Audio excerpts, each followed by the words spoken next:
Intense clashes continue in Russia's Kursk region amid Ukrainian offensive. By Satori News. The Kursk region of Russia has become the latest flashpoint in the ongoing conflict with Ukraine, as Russian forces engage in intense skirmishes to repel a bold offensive launched by Ukrainian troops.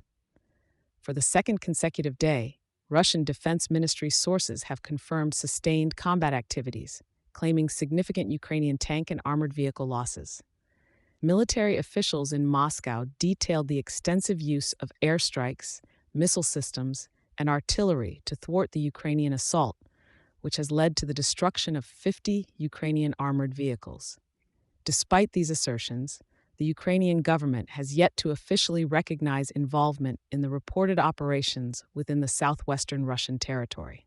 Reports by Al Jazeera correspondent Yulia Shapovalova in Moscow indicate that Ukrainian soldiers may have taken control of several Kursk settlements.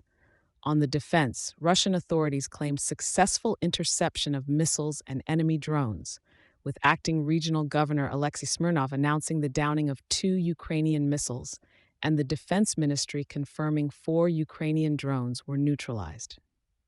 The sudden surge in military actions follows Russia's move to dispatch reserve troops and air support to the border area in response to raids initiated by approximately 300 Ukrainian soldiers, backed by tanks and armored vehicles. These maneuvers represent an escalation in the series of cross-border incidents since Russia's February 2022 invasion of Ukraine.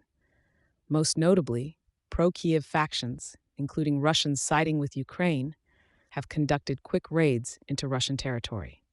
On the diplomatic front, Russian Foreign Ministry spokeswoman Maria Zakharova condemned the offensive, branding it a terrorist act aimed at civilians, citing casualties that included 6 injured children as per health ministry reports. The conflict's reach has even affected religious sites, with a senior Orthodox clergyman disclosing Ukrainian shelling ignited a cathedral at a major monastery near Sudzha. Sudzha holds geographical importance, being a critical point for Russian gas exports to Europe, as well as its proximity to the Kursk nuclear power station. In counterclaims, Ukrainian officials from the Sumy region reported the destruction of Russian military hardware, including a ballistic missile and an attack helicopter, while dubbing recent Russian bombardments on border villages as non-civilian targeted. The fierce combat has prompted calls for communal support within the Kursk region, as Governor Smirnov urges residents to donate blood. Meanwhile, military observers suggest Ukraine's actions could mark the opening of a new battlefront, with Russian military bloggers like Yuri Podolyaka predicting extensive and drawn-out hostilities. Thank you for choosing Satori News.